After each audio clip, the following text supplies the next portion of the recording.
Hi friends, ఈ వీడియోలో వచ్చేసి ఏంటి బ్లౌజ్ కటింగ్ లేకుండా వాచ్ చూపిస్తుంది అనుకుంటున్నారా? చూడండి, ఇప్పుడైతే నేను షాప్ నుంచి వచ్చేసరికి ఈరోజు టైం 9 అవుతుంది. చూడండి, వచ్చిన తర్వాత ఇంకా ఇక్కడైతే చూస్తున్నారు కదా, రైస్ అయితే పెట్టేశాను. ఇప్పుడు వచ్చేసి ఈరోజు వచ్చేసి కర్రీ కూడా చేసుకోవాలండి.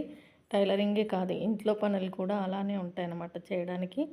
మనకి చూడండి ఇక్కడ ఎంత కష్టపడుతున్నాననేది, టైలర్స్ షాప్ పెట్టి కుట్టేవాళ్ళు ఎంత కష్టపడుతున్నారనేది సాటి టైలర్కి తెలుస్తుందండి. చూస్తున్నారు కదా, షాప్లో చూసుకోవాలి, టైలరింగ్ పని చూసుకోవాలి, ఇంటికి వచ్చి ఇంటి పని కూడా చూసుకోవాలన్నమాట. ఇంట్లో మనకు ఎవరైనా చేసే వాళ్ళు ఉంటే ఏ ఇబ్బంది ఉండదు, కానీ ఎవరు లేని వాళ్ళకి మాత్రం చాలా ఇబ్బంది అండి. అన్నీ సమానంగా ఎక్కడ బ్యాలెన్స్ తప్పకుండా అన్ని బాధ్యతలు నిర్వహించాలన్నమాట. ఇంకా తప్పదు, అలా ఉంటుందన్నమాట. ఆడవారికి 2 చేతులు కాదండి, 10 చేతులు ఇచ్చిన 10 చేతులకు పని అయితే ఉంటుంది. అంత పని ఉంటుందన్నమాట. ఎప్పుడు ఏదో ఒక పని అయితే ఉంటుంది, ఖాళీగా ఉండడానికైతే ఉండదు. నాకైతే అస్సలు ఉండదండి. పొద్దున వంట చేసుకొని షాప్కి వెళ్తే అక్కడ పనులన్నీ చూసుకోవాలన్నమాట. షాప్ చూసుకోవాలి, కటింగ్స్, వీడియోస్, మళ్ళీ కస్టమర్స్ వస్తే మాట్లాడాలి, బ్లౌజులు తీసుకోవాలి, కుట్టిన బ్లౌజులు హెమ్మింగ్కి పంపించడం అదొక పని. ప్రతిదీ అంటే మీరు ఒక్కరే చేస్తున్నారంటే మేము ఒక్కరమని, నేను ఒక్కదాననే కాదు, నాలాగా చాలామంది చేస్తూ ఉండొచ్చు, కాదనట్లేదు. కానీ నేనైతే రెస్ట్ లేకుండా చేసుకుంటూ ఉంటున్నానండి. ఈ మధ్యలో అయితే ఇంట్లో షాప్లో పనులతోనే సరిపోతుందనమాట. అందుకే వీడియోస్ అనేది సరిగ్గా రావట్లేదు. ఏదో తీస్తున్నాను, 2 రోజులకు ఒకటి 3 రోజులకు ఒకటి తీసింది పెడుతున్నాను. కానీ ఇంకా కొత్తగా ఏమైనా మీకు చూపించాలంటే కొంచెం అయితే టైం పడుతుందండి. కొత్త కటింగ్స్ తీయాలి, చూపించాలంటే. ఎందుకంటే నాకు కొంచెం వర్క్ అనేది నడుస్తుంది షాప్లో. నేను చిన్న చేంజెస్ అయితే చేసుకుంటున్నాను టైలరింగ్ షాప్ కోసమే. ఇంకా అందుకని చెప్పేసి హెవీ వర్క్ అనమాట. ఇంట్లో షాప్లో 2 విధాలుగా కరెక్ట్గా చూసుకోవాలి. మనకు చూస్తున్నాం కదా, ఇప్పుడు వచ్చాము 9 గంటలకు వచ్చామంటే వండుకోవాలి కదా, వండుకొని తినాలి కదా, తింటేనే శక్తి ఉంటుంది. ఇంకా అందుకని చెప్పేసి ఇక్కడైతే వంట చేస్తూ మాట్లాడుతున్నాను. టైలరింగ్ చేసే వాళ్ళకు డబ్బులు బాగా వస్తాయి, వాళ్ళకు డబ్బు లోటు అనేది ఉండదని అనుకుంటారు. కానీ దాని వెనుక ఉన్న శ్రమ చూసుకోండి. రోజంతా ఇంట్లో ఉండి చేసుకునే పనులు మనం 10 వరకు కంప్లీట్ చేసుకోవాలి. అన్నీ వంట, బట్టలు, అన్ని ప్రతిదీ. చూడండి, ఇప్పుడు నా స్టవ్ చూస్తున్నారు, నేను చేసే పని చూస్తున్నారు కదా. నేను పొద్దున 10-10:30 వరకు ఖచ్చితంగా 10 అయిపోతుందండి నాకు. ఇదంతా నీట్గా క్లీన్గా చేసుకొని వెళ్తేనే నైట్ వచ్చి ప్రశాంతంగా అన్నం వండుకొని తినేస్తామన్నమాట. ఏదో ఒకటి తినాలనిపించింది. లేదా పొద్దున్న ఎక్కడక్కడ పడేసి షాప్కి వచ్చేసామనుకోండి, మనం ఈవినింగ్ అలసిపోయి ఉంటాం అనమాట. రోజంతా వర్క్ చేసినా చేయకపోయినా బయటికి వెళ్ళొచ్చే వాళ్ళకి ఎవరికైనా బాగా అలసిపోతారు. నాకైతే స్ట్రెస్ ఎక్కువవుతుందన్నమాట. ఎందుకంటే అక్కడ అన్నీ చూసుకోవాలి కదా. అటువంటి ఎప్పుడు ఇంటికి వచ్చినప్పుడు నీట్గా లేదనుకోండి ఇంట్లో కిచెన్, ఇంకా చిరాకుగా ఉంటుంది. అందుకని పొద్దున ఒక 1/2 అవర్ లేట్ అయినా పర్వాలేదని మొత్తం నీట్గా చేసేసి వెళ్తాను. నైట్ వచ్చేసి మనం వంట చేసుకుంటూ బాక్సెస్ ఉంటాయి కడగడానికి, పిల్లలవి మేము షాప్కు తీసుకెళ్ళినవి ఇవన్నీ ఉంటాయన్నమాట. ఒక పక్క వంట చేసుకుంటూ ఒక పక్క క్లీనింగ్ చేసేస్తే ఒక 20-25 మినిట్స్లో పని అయిపోతుందండి. నైట్లో అన్నం, కర్రీ, కూర, అన్నం 2 వండినా కూడా 20-25 మినిట్స్కి ఎక్కువగా అయితే నాకేమీ పట్టదు. వంట పని, అంట్లు తోముకోవడం కొద్దిసేపే. తర్వాత వచ్చేసి రేపటికి లైనింగ్స్ ఉన్నాయా లేవా, రేపటికి ఏ లైనింగ్ అద్ది పెట్టుకోవాలి, ఏ లైనింగ్ ఐరన్ చేయాలి, ఏ బ్లౌజులు కట్ చేసుకోవాలి, ఇది మళ్ళీ టాస్క్గానే చేయాలన్నమాట. తప్పదు, డైలీ ఉండే పని ఈ విధంగా ఉంటుంది రోజు.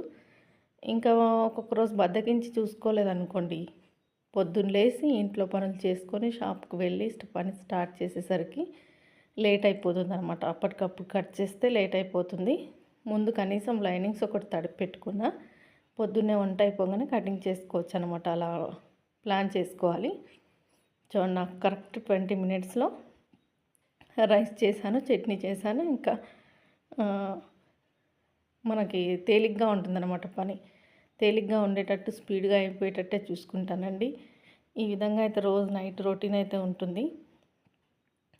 మంచి బ్లౌజ్ కటింగ్ వీడియోస్ పెడితే ఎవరు చూడట్లేదు. మానిటైజేషన్ కాకముందు పర్వాలేదండి, వ్యూస్ బాగానే వచ్చాయి. కానీ ఇప్పుడు మాత్రం తగ్గిపోయాయి మొత్తం.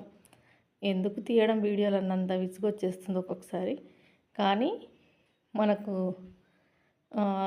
First step, second step, third step అన్నట్టుగా మానిటైజేషన్లో నేను సెకండ్ స్టెప్ అయితే ఎక్కేసాను. థర్డ్ స్టెప్లో ఒక 50% మాత్రమే ఉందన్నమాట. అంటే మనకు మానిటైజేషన్, ఫుల్ మానిటైజేషన్ కానికి అయిపోయింది. గూగుల్ యాడ్స్ నుంచి పిన్ రావాల్సి ఉందండి. ఇంకా అది రావాలంటే మనకు వ్యూస్ రావాలి. వ్యూస్ వస్తేనే అది వస్తుందన్నమాట. దానికోసం అయితే కష్టపడుతున్నాను. ఇంతవరకు తీసుకొచ్చాను. చుట్టూ ఉన్నవాళ్ళు ఈమె యూట్యూబ్లో వీడియోస్ పెడుతుందంట, ఈమెకు డబ్బులు ఏమైనా వస్తాయా, అవసరమా ఆమెకని మాట్లాడే వాళ్ళకి ఆ రోజున సమాధానం అయితే దొరుకుతుందని అనుకుంటున్నాను. ఎంత కష్టపడితే వచ్చారు సబ్స్క్రైబర్స్ అని. నాకైతే అసలు చెప్తున్నాను కదా, షార్ట్ వీడియో నుంచి వచ్చిన సబ్స్క్రైబర్స్ అయితే లేరండి. మొత్తం లాంగ్ వీడియోస్ నుంచి వచ్చిన సబ్స్క్రైబర్సే ఉన్నారు. ఆ విధంగా అయితే నెట్టుకొస్తూ ఉన్నాను అన్నమాట. చెప్పే వరకు చాలా నీట్గా చెప్పేస్తాను, అర్థమయ్యే విధంగా చెప్తాను అనుకుంటున్నాను. ఏది దాచుకోకుండా ప్రతిదీ డాట్స్తో సహా చెప్తాను. కొత్తగా చూస్తున్న వాళ్ళైతే ఛానల్లోకి వెళ్ళి చూడండి, అర్థమవుతుంది మీకు. ఇలా ఇంట్లో, షాప్లో 2 విధాలుగా బ్యాలెన్స్ చేసుకుంటూ, షాప్లో వచ్చేసి నా ఒక్క వర్క్ ఉండదు, రకరకాల వర్క్స్ ఉంటాయన్నమాట. కస్టమర్స్ వస్తే అంటే సామాన్ అలా ఇచ్చేది అదంతా ఉంటుంది. అది రోజు ఉండేదే. ఇంకా ఇక్కడ చూడండి, రేపటి కోసం బ్లౌజులు చూస్తున్నారు కదా, రేపు సండే. ఇవి మండే రోజు ఇచ్చేసేయాలి వర్క్ బ్లౌజులు. ఈ సైజ్ బ్లౌజ్ వచ్చేసి, నడుము లూజ్ వచ్చేసి 25 ఇంచెస్ అండి. ఆ 25 ఇంచెస్ అమ్మాయికి నేను ఎలా కట్ చేస్తాను అనేది మీకు వీడియో చూపిస్తాను ఖచ్చితంగా. ఒకటైతే వీడియో తీస్తాను. ఇంకొక బ్లౌజ్ ఉంది. అది వచ్చేసి దగ్గర దగ్గర 85-90 ఇయర్స్ ఓల్డ్ బామ్మగారివి, అంటే ఒక పెద్ద ఆవిడవి. ఆ బ్లౌజులు అయితే ఎప్పుడు మన దగ్గరికే వస్తాయి. ఎక్కడ కుట్టించినా బ్లౌజ్ అనేది సెట్ అవ్వదంట, మన దగ్గరికే తీసుకొస్తారు. ఆ బ్లౌజ్లో ఒక దగ్గర దగ్గర ఒక 6-7 ఉన్నాయి. వీటన్నిటికి కూడా లైనింగ్ లేకుండా స్టిచ్ చేసి ఇవ్వాలన్నమాట. లైనింగ్ ఉంటే వేసుకోరు, లావ్ అయిపోతుందని చెప్పేసి. ఇందులోంచి కూడా ఒకటి, ఏదైనా ఒకటి నెక్ పైకి ఉంటే, ఇంత పెద్ద సైజ్ బ్లౌజ్ వస్తే ఎలా కట్ చేసుకోవాలనేది మాత్రం ఖచ్చితంగా వీడియో తీస్తాను. చిన్న సైజు కోసం మగ్గం వర్క్, చిన్న సైజు ఉన్న వారికి మగ్గం వర్క్ ఎలా కట్ చేసుకోవాలి రెడీమేడ్లో తీసుకుంది. అలాగే 85 ఇయర్స్ ఓల్డ్ లేడీ పెద్ద సైజ్ బ్లౌజ్ ఎలా కట్ చేసుకోవాలనేది ఈ 2 వీడియోలు ఖచ్చితంగా కట్ చేసేటప్పుడు తీసి ఎడిటింగ్ చేసి పెడతానండి. ఇంకా కటింగ్ అయితే చేయలేదు, ఇప్పుడే తీసుకొచ్చాను కదా, చూద్దాం ఇంకా చేయాలి. వీడియో నచ్చితే మాత్రం చిన్న లైక్ ఇచ్చి సపోర్ట్ చేయండి. సబ్స్క్రైబ్ చేసుకోండి ఛానల్ని. కొంచెం నేను వీలవ్వగానే అన్ని రకాల కటింగ్స్, అన్ని రకాల స్టిచ్చింగ్ వీడియోలు అయితే పెట్టాలని అనుకుంటున్నాను. కొద్దిగా టైం లేక పెట్టలేకపోయాను. చూడండి ఎంత పెద్ద సైజు ఈ బ్లౌజ్ వచ్చేసి. ఈ బ్లౌజ్ సైజ్ అయితే ఖచ్చితంగా కట్ చేసేటప్పుడు చూపిస్తానండి, కొత్తగా నేర్చుకునే వారికి అర్థమవుతుందన్నమాట. చూడండి ఇక్కడ ఇన్ని బ్లౌజులు ఉన్నాయన్నమాట. ఇవైతే రేపు ఇచ్చేటివి, మగ్గం వరకు అయితే అవి కూడా కటింగ్ చేస్తాను. కటింగ్ చేసేటప్పుడు ఖచ్చితంగా వీడియో తీసి పెడతాను. చూడండి ఈ విధంగా ఉంటుందన్నమాట నైట్ రొటీన్. వీడియో నచ్చితే మాత్రం చిన్న లైక్ ఇవ్వండి ఫ్రెండ్స్.